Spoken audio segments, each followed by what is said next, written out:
Salut tout le monde, bienvenue à l'épisode 11 de Exposé, le podcast de Complexe X. Les filles, aujourd'hui, les rumeurs indirectes, les rumeurs directes, les leaders, semble-t-il que les rumeurs portent attention à ça. Vous en pensez quoi, Roxane? Le monde aime ça, les rumeurs. Hein? Ça crée des échanges, des conversations, mais moi, je trouve ça un petit peu inquiétant là, que les leaders trouvent que les rumeurs, c'est plus crédible que les témoignages directs. Fait que je suis vraiment contente qu'on en jase. Hey, moi, je suis pas d'accord. Ben, en fait, moi non plus, je suis pas d'accord, mais Julie, je te laisse la place. Je te laisse la place. Moi, je pense que ça a tout à voir, entre autres, avec les liens qu'on tisse avec les gens autour de nous, dans nos équipes. On a tendance à faire confiance à certaines personnes plus qu'à d'autres, alors que peut-être qu'on connaît pas tant que ça notre équipe. Je passe mon temps en coaching à dire à mes gestionnaires, connais-tu ton équipe? Prends-tu le temps de connaître ton équipe? Qu'est-ce que t'en penses, Julie?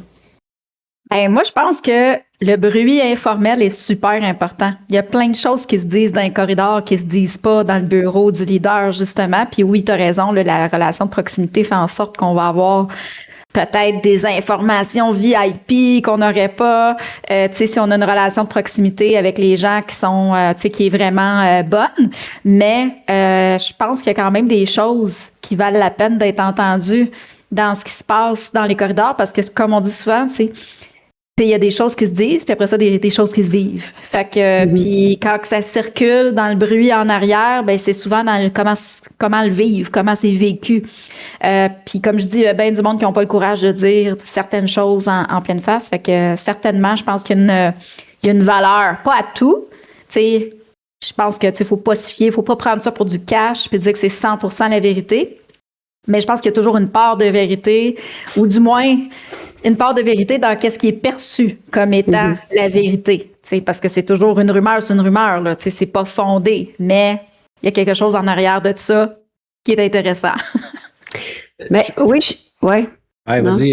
Excuse. Je suis d'accord avec vous autres, mais c'est quand même dangereux, tu sais. C'est quand même dangereux parce que, tu sais, l'idée, c'est de faire attention à ces rumeurs-là. C'est sûr qu'il y a des choses intéressantes qui se disent, tu sais, qui se diraient pas directement. Faut peut-être les considérer, mais c'est après comment on les utilise, ces informations-là, jusqu'où on va pour s'assurer de la véracité, tu sais, qu'est-ce qui est vrai, qu'est-ce qui l'est pas. Puis on le sait, c'est quoi, là? On forme puis on coach des gestionnaires, les choses vont vite, les opérations, ça roule, tout ça. Donc, est-ce qu'ils prennent le temps, des fois, d'aller plus loin pour valider l'information? Moi, c'est plus ça. Quand je dis le danger, là, c'est ça. C'est de juste prendre ça, de se faire une opinion, puis d'interpréter ça, puis de prendre des décisions basées là-dessus. Fait que c'est plus à ce niveau-là que je trouve que c'est un peu dangereux. Oui, je suis d'accord avec toi. C'est vrai que ça peut être dangereux. Puis en effet, j'ai l'impression que je vais me répéter, puis j'en ai probablement parlé dans les 10 premiers épisodes de nos podcasts, mais les gestionnaires en ont souvent plein les bobettes. L'assiette est pleine. Ils savent plus comment trouver du temps. Est-ce qu'on va prendre le temps d'aller vérifier sur le plancher ce genre de choses-là? Est-ce qu'on va aller gratter? Est-ce qu'on va aller voir vraiment? Puis, tu sais, un témoignage, une rumeur qui rapporte des paroles. Moi aussi, j'ai tendance à croire que, t'es un peu, là, je suis pas certain que c'est absolument vrai que ce que tu es en train de me raconter. Est-ce que moi, en tant que gestionnaire, je peux vraiment prendre ça pour du cash et là, prendre une décision en fonction de ça? Wow, attention. Mais, attention, nous, évidemment qu'on ne dira pas ça, mais dans le Harvard Business Review, qu'est-ce que l'article raconte? C'est que, attends, je vais vous lire le titre exact. Les leaders trouvent les rumeurs plus crédibles que les témoignages directs. Quoi? Attends. Moi, je pense qu'ils trouvent ça plus crédible parce que tu as plus d'émotion dans une rumeur. Oui, certainement. Tu sais, fait que mais hey! Quand tu potines, là, tu sais, t'es dedans, tu sais, tu racontes, t'es dans le storytelling, tu sais, il y a comme plus de sais, t'es pas devant l'autre, là. Fait que, tu sais, tu racontes quelque chose, là, tu sais. Mais, tu sais, je dis pas que ça a plus de valeur. Pour moi, c'est quelque chose c'est un fait qui est non vérifié. Mais maintenant, est-ce que je suis surprise de t'entendre dire ce qui est lu présentement dans la Harvard Business Review? Absolument pas. Parce que, tu sais, tout le monde a plus d'intérêt à écouter des potins qu'à écouter quelque chose de dit, parce que la nature émotive est pas là. Quand tu rapportes des faits, c'est très, tu sais, c'est factuel. Mais justement, tu sais, quand on est dans l'émotion, on n'est pas dans l'objectivité, on n'est pas dans quelque chose de rationnel, on est dans quelque chose d'émotif. Il y a des biais, des filtres qui sont là. Moi, c'est ça que, tu sais, plus crédible, là, c'est crédible. Ça veut dire que les gestionnaires vont considérer davantage une rumeur, quelque chose qui est dit comme ça, sous le coup de l'émotion, plutôt que quelque chose qui est, tu sais, une information juste, validée. C'est vrai ce que tu dis, Julie, mais c'est comme, wow, OK, crédible. Fait que c'est une rumeur, c'est plus crédible que quelqu'un qui vient te voir puis qui te dit vraiment, c'est comme directement quelque chose. En tout cas, Roxane, c'est spécial. Nous, chez Complexix, on aime beaucoup la théorie du disque. Right? On travaille beaucoup avec la théorie du disque. Dis-nous donc, toi, là, en fonction de ce que tu as lu dans cet article-là, en fonction des couleurs, qu'est-ce que tu en penses? Penses-tu qu'il y a des gens que leur personnalité va faire qu'ils vont avoir une tendance à aller vers ce type d'information-là? Ben écoute, moi je pense que chaque couleur, sous pression, sous stress, peut avoir cette tendance-là à pas analyser assez une information puis à sauter rapidement sur, mettons, une première impression, une opinion. Oui, je te dirais que je pense qu'il y a certaines couleurs qui aiment ces petites histoires-là, puis papoter avec les autres, puis faire partie du secret, là, tu sais, des rumeurs. Quelle couleur? Ben écoute, c'est sûr que les jaunes, tu sais, ceux qui ont peut-être l'aspect relationnel plus fort, là, ils aiment connecter avec les autres. C'est des gens qui aiment influencer, fait qu'être au courant des rumeurs, des fois, ça leur donne peut-être des munitions, je sais pas trop. Je dirais que les verts, des fois, pourquoi seraient peut-être dans la rumeur? Ben parce que les verts, c'est pas des gens qui vont... Ben, là, faut pas généraliser, là, hein, on parle d'une couleur pure. Mais les verts ont de la difficulté des fois à s'affirmer puis à dire directement les choses. Fait que des fois, ça peut passer par en dessous puis ils vont en parler autour d'eux plutôt que d'aller voir la personne directement, tu sais. Donc, j'aurais tendance à dire que ces couleurs-là, mais écoute, le rouge dans l'impulsivité puis quand ils pensent pas que ça peut blesser les gens autour ou, tu sais, ça peut... C'est ça, il n'y a pas de filtre, fait qu'il peut aussi y aller.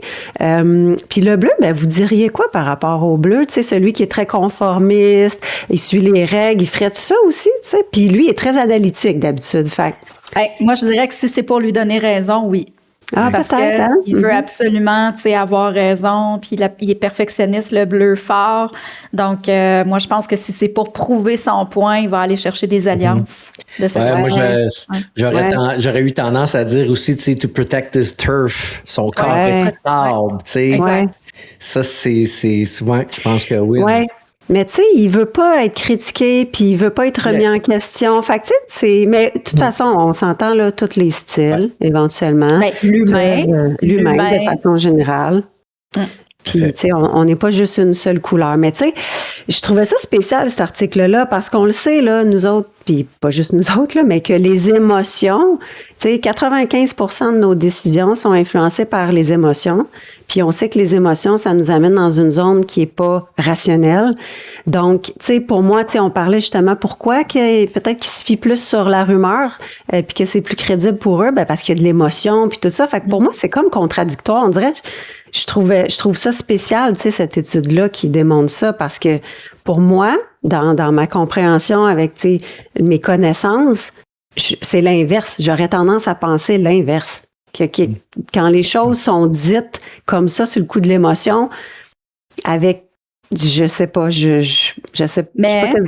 Ça prend du courage, aller dire les vraies choses ou confronter aussi une personne dans des choses qui auraient pu être dites. Fait que, tu sais, je pense qu'il y a beaucoup de gens, je pense que la statistique, c'est 60% des gestionnaires qui sont mal à l'aise d'avoir une conversation difficile. Fait que, tu sais, ce que tu disais tantôt, Sylvain, c'est plus facile de prendre la rumeur puis de prendre ça pour du cash que d'aller t'asseoir puis d'avoir une conversation difficile. Tu sais, c'est peut-être plus facile de faire de l'évitement puis en te disant, ben je sais ce qui se passe, mais finalement, t'es pas allé valider puis t'es pas allé chercher plus d'informations, tu sais. Ouais, tout à fait. Non, mais, puis, tu sais, Roxane, je suis d'accord parce que moi aussi, quand j'ai commencé la lecture, j'étais comme un peu, je suis pas certain. En tout cas, moi, je me retrouve pas là-dedans. En tout cas, moi, en tant qu'ancien gestionnaire, toujours gestionnaire, finalement. Je dis ancien, mais toujours gestionnaire. Je regardais, ils ont quand même analysé 2 millions de signalements. Ouais. C'est une grosse recherche, là. C'est pas rien, là. Tu sais, ça s'est passé de 2004 à 2017, là. Fait que 2 millions de signalements, c'est du stock, là. Fait que la tendance est on se fie aux rumeurs plutôt qu'aux témoignages directs. C'est surprenant, mais que voulez-vous? Puis, du coup, je ne fais que reprendre le dernier mois des coachings que j'ai faits avec beaucoup de respect. Mes gens ont souvent, comme Julie le disait, peur d'intervenir. Ou ils n'interviennent pas, elles n'interviennent pas au bon moment. Je m'occuperai de ça plus tard. Non, je ne le ferai pas tout de suite parce qu'on va être des émotions. Non, si je vais tout de suite, il va pogner les nerfs. Non, je peux pas intervenir parce qu'il y a toujours une bonne raison pour ne pas intervenir. Alors que la bonne réponse, c'est d'intervenir quand? Tout de suite! Maintenant! Tu viendrais couper tout ça? Ou tu viendrais aller valider tout de suite, toi, en tant que gestionnaire, est-ce que cette rumeur-là a fait du sens ou pas? Oui, j'ai tendance à croire que j'ai tendance, malheureusement, je le vois régulièrement dans mes coachings. Je ne sais pas pour toi, Roxane, si tu le vois dans tes coachings avec les gens que tu rencontres, mais sûrement que oui. Ben, moi, là, ce que j'ai envie de dire par rapport à ça, c'est que j'ai l'impression que c'est une question de temps. Le temps que ça demande pour aller faire une cueillette de données, que j'appelle, là, tu sais, d'aller chercher l'information, aller à la source, tu sais, s'assurer d'avoir tout en place pour prendre une décision. C'est plus long.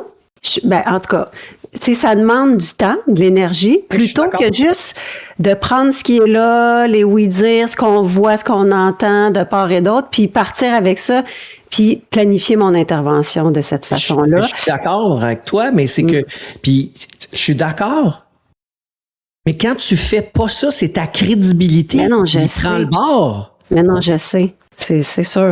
C'est ça qui me... Mais en même temps...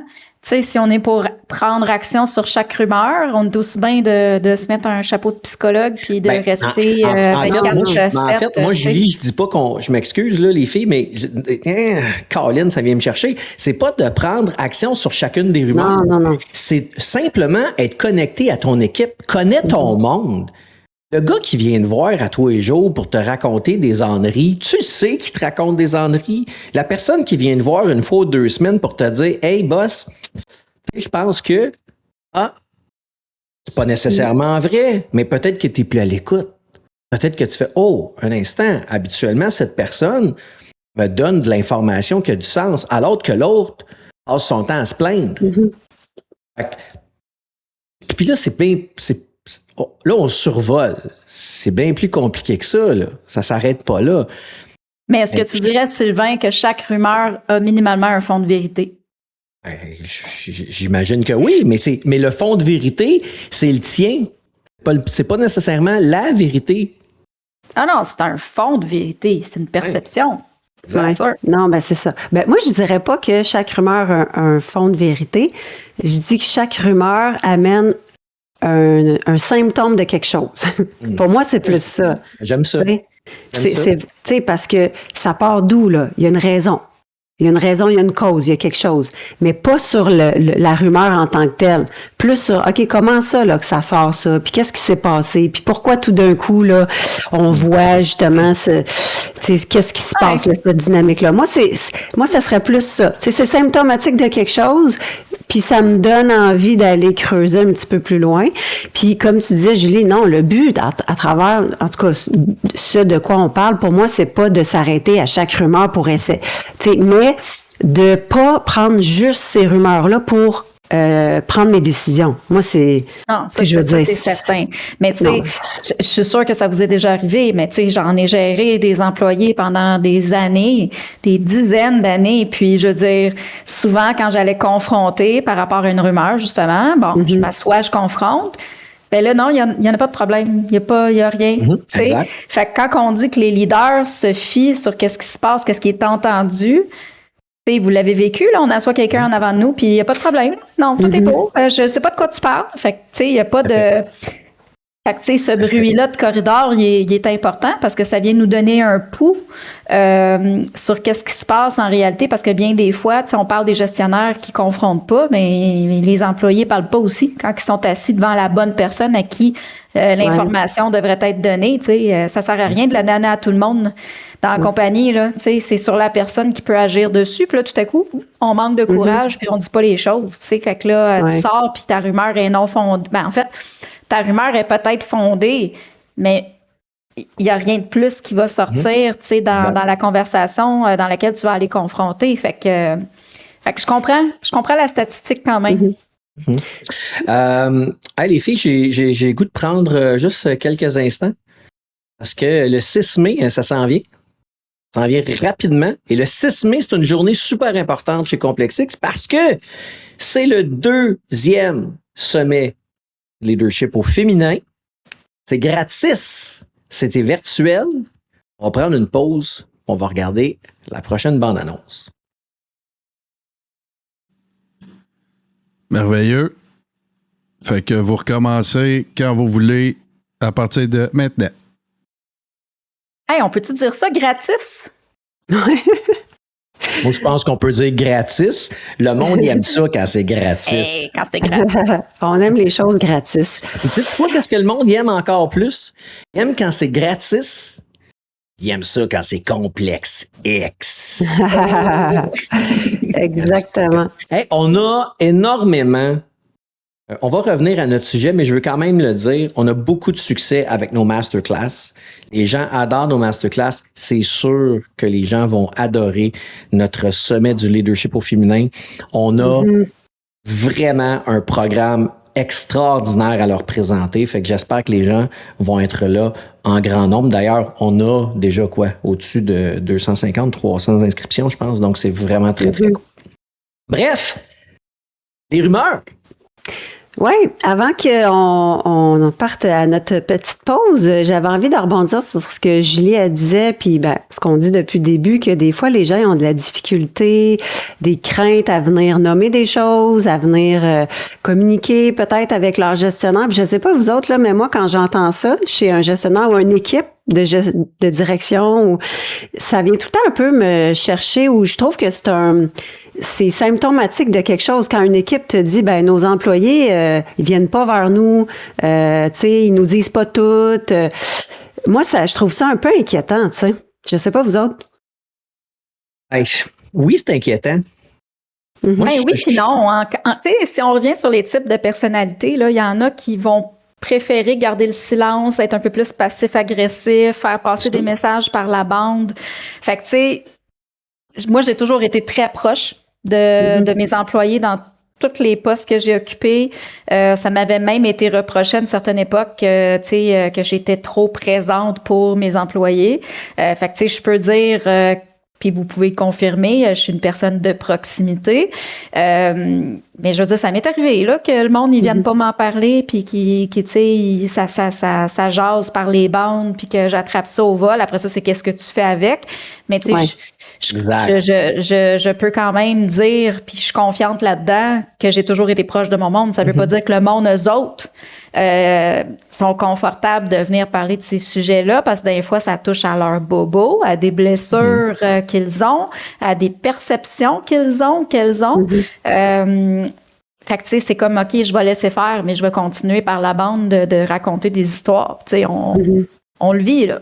On le vit, je veux dire, dans toutes les organisations. Fait que, tu sais, oui, je pense qu'il faut se questionner sur la proximité qu'on a avec nos équipes. Puis en même temps, est-ce que ça fait pas partie de la culture que tu veux développer que d'avoir une culture transparente? Tu sais, de dire, on veut se dire les vraies choses. Moi, je l'ai toujours dit, je veux qu'on se dise les vraies choses. Je veux qu'on soit capable de se parler sans mettre des gants jusqu'ici.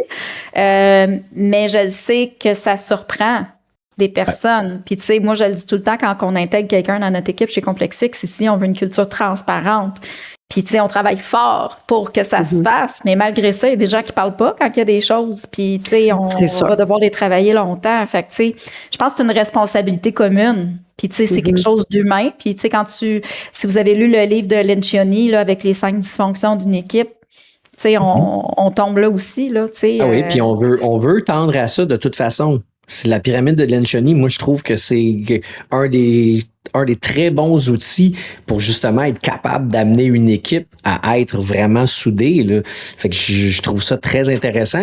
Mais, tu sais, tantôt, quand je disais, Julie, que ça peut être inquiétant, c'est que, oui, ça peut être inquiétant parce que c'est un signe que le gestionnaire ne fait pas son travail.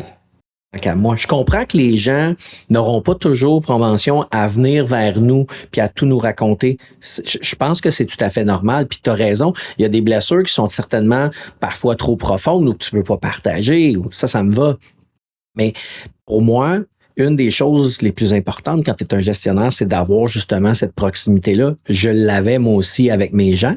Puis ça m'a toujours bien servi. Le jour où les gens ne me parlaient pas, c'était signe qu'il y avait quelque chose que j'étais en train d'échapper. Oui, mais je suis tombée moi aussi dans la bascule inverse où est-ce que je n'étais plus capable de travailler parce que tout le monde venait tout me raconter. Tu sais, c'est pour ça que je te dis, il y a un équilibre là-dedans parce que tu sais, le gna-gna quotidien, Mané, fais ta job, puis arrête de potiner, tu sais, fais ta job. Mais oui! Fait que, tu sais, moi, je l'ai vécu, là, hey, je faisais tellement du bien à mon équipe, tout le monde voulait me parler tout le temps, j'étais plus capable de rien faire d'autre que des écouter se plaindre sur les autres. Tu sais, Mané, on est une équipe, on s'entendra pas toutes, on va pas aller prendre une bière ensemble nécessairement, mais tu sais quoi, faut qu'on travaille ensemble, puis on est en complémentarité. Fait que, tu sais, on le sait, il y a des personnalités avec lesquelles on s'entend mieux, il y en a avec qui on s'entend moins bien, mais dans une équipe, il faut toutes les personnalités, il faut toutes les couleurs pour être capable des complémentaires. Fait que, tu sais, il y a de l'adaptation. Mané, adapte-toi puis travaille. Fait que, tu sais, je pense qu'il faut faire la part des choses aussi, puis dire, Mané, time out, là. On arrête le bruit de corridor, là, on se concentre sur sa job, puis on avance. Fait que, tu sais. Faut créer des opportunités où on peut échanger, puis créer des moments où c'est le temps de le faire. Comme tu dis, Julie, tu sais, le but, c'est pas tout le temps d'avoir la porte ouverte puis d'avoir une chaise dédiée aux gens qui veulent venir pleurer. Puis, tu sais, là, on parle de partager des insatisfactions, des frustrations, mais quand on parle d'avoir l'information puis de communiquer, c'est sur un paquet de choses, là. Tu sais, il y a c'est pas nécessairement toutes des situations dramatiques, là, dont on parle. En fait, c'est rarement dramatique. C'est souvent des maudites niaiseries. Oui. Disons-le, là, c'est pas les grosses choses là, qui mais c'est tout à fait vrai. C'est toutes les petites niaiseries qui reviennent puis qui. Tu sais, tu te tabarnouche, tu sais, comment... Mais bon, je ne vais pas être dans le jugement parce que, tu sais, pour certaines personnes, c'est des grosses choses. Pour moi, c'est peut-être des petites choses. Mais, tu sais, je pense que il faut mettre des limites un moment donné aussi. Puis, oui. Il faut mettre des limites, mais tu sais, plus on demande de l'ouverture à certains moments puis que, tu sais, on gère ces moments-là, plus on demande de l'ouverture plus grande sur d'autres choses, des trucs importants, tu sais. Fait que, comme tu dis, c'est toujours de trouver l'équilibre, mais je considère quand même que quand une équipe me dit ça, tu sais, que l'information revient pas vers eux, oui, on sait qu'elle va pas toute revenir l'information tout le temps, puis c'est correct, mais c'est quand même un élément qui devrait nous amener à se questionner sur, on a-tu des opportunités d'échanger? Y a-tu l'environnement est-tu sécuritaire pour le faire? Est-ce que je démontre justement de l'ouverture? Puis à ce moment-là, ben c'est ce qui crée les environnements propices après ça à pouvoir avoir cette information-là. Parce que comme tu as dit, Sylvain, tu sais, moi je considère, oui, tu sais, puis Julie aussi, là, on est d'accord, là, ça fait partie du rôle du gestionnaire que de créer cette sécurité psychologique-là, cette proximité-là avec leurs équipes. On veut pas qu'ils deviennent des thérapeutes, loin de là, mais qu'ils soient quand même les premières personnes à pouvoir avoir l'information utile et nécessaire quand c'est le temps de l'avoir. Fait que, tu sais, parce que je vous dis ça parce que dernièrement, j'ai eu ces ces commentaires-là de certains gestionnaires. Puis moi, c'est comme, OK, ben questionnons-nous, là. Pourquoi que l'information, tu sens qu'elle vient pas vers toi, là? Tu sais, tu sais que l'information vient pas puis qu'ils sont pas à l'aise de venir te voir, OK, là, faut que tu te questionnes un petit peu, là. Mais je suis d'accord. Puis il y a des gestionnaires qui veulent rien savoir des relations interpersonnelles. Là. Je veux dire, on en côtoie, on en voit. Ils veulent rien savoir. Ils ne sont qu'orientés sur l'exécution de la tâche. Puis on le sait, dans les compétences d'aujourd'hui, puis dans les compétences du futur, on doit absolument travailler le relationnel. Puis ça, ben malheureusement, c'est encore quelque chose qui est souvent mis de côté pour ce que je vais appeler des gestionnaires pur et dur. On parle pas de leader, on parle d'un gestionnaire, donc qui gère des ressources, mais malheureusement, on leur donne des humains aussi à gérer. Puis là, il peut se passer l'effet de Teflon, là, genre ils reçoivent rien, ils se déconnectent de tout, ils ont pas le goût de gérer ça, fait qu'ils font comme si ça existait pas, puis c'est correct aussi. Tu sais, fait que t'as raison, Roxane, c'est inquiétant quand on a ce genre de profil-là. C'est de se dire, il n'y a rien qui revient, il n'y a rien qui remonte. Fait que, tu sais, il y a une déconnexion avec l'équipe, puis il n'y a pas de lien qui se crée dans ce temps-là non plus. Là. Oui, mais j'aime proposer à ces gestionnaires-là d'avoir une superstar, d'avoir quelqu'un dans leur équipe qui est capable, jusqu'à un certain point, de jouer ce rôle-là. Pas d'être quelqu'un qui rapporte les choses, mais quelqu'un qui est capable d'avoir cette influence sur l'équipe et peut-être d'être cette oreille-là que le gestionnaire est pas capable de faire ou d'avoir, ou que le gestionnaire est en train de peaufiner. Moi, je trouve ça intéressant. Je pense que tu délègues pas ta crédibilité, puis tu sais, dans le sens que pour moi, un gestionnaire, puis tu sais, j'ai des valeurs idéologiques très fortes, j'ai un caractère très fort. Pour moi, si je veux suivre quelqu'un, il faut que j'y fasse confiance, puis il faut que cette personne-là soit capable d'incarner un bon leadership. Fait que, tu sais, mettons les gens dans les bonnes chaises. Je suis d'accord avec toi, mais je vais te faire une analogie que plein de monde vont comprendre, même toi, même si tu n'écoutes pas ça. Tu sais, là, dans une équipe de hockey, tu as un coach, puis tu as un assistant coach. Et souvent, puis là, ramenez-moi pas Martin Saint-Louis, là, mais parlons du modèle habituel. L'assistant coach est celui vers qui on se tourne, qu'on va raconter nos affaires, à qui on fait confiance. C'est souvent la personne plus ouverte. Le coach, celui qui est la personne plus tough, qui va faire la gestion, qui prend les décisions difficiles, c'est dans ce style, dans ce sens-là que je le pense et que je le réfléchis. Tu sais. C'est le chef d'équipe et le superviseur. Là, c'est un peu ça. D'une certaine façon. Mais, mais je suis d'accord que le gestionnaire, parce que, tu sais, moi, là, vous le savez, il y a 2 mots que j'utilise tout le temps avec mes gens que je forme. Crédibilité, confiance. Si t'as pas ça, c'est rien. Parce que la crédibilité, là, ça prend quelques secondes à disparaître, alors que ça peut prendre des années à construire. Donc, je suis d'accord avec toi, Julie. Mais je pense qu'avoir un wingman, une wingwoman, calmons-nous, ça peut être intéressant dans ce sens-là pour venir t'épauler quand tu as de la difficulté. Puis rappelez-vous, là, je suis d'accord avec toi, Julie. Là. J'aime ça quand ça m'excite quasiment là, quand tu te fâches de même. Là, je suis comme OK, c'est vrai, elle a raison. Mais il faut être capable. Tu sais, on a des gestionnaires qui ont été mis en place partout dans nos entreprises au Québec. Ces gens-là avaient peut-être pas nécessairement d'affaires dans cette chaise-là.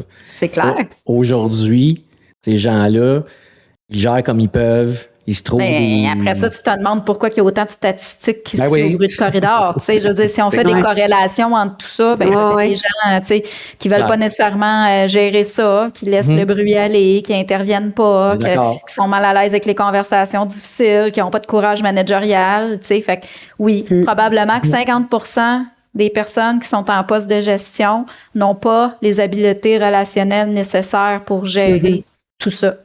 Définitivement. J'aime tes dernières paroles, Julie, parce que tu sais quoi? C'est comme ça que le podcast numéro 11 va se terminer.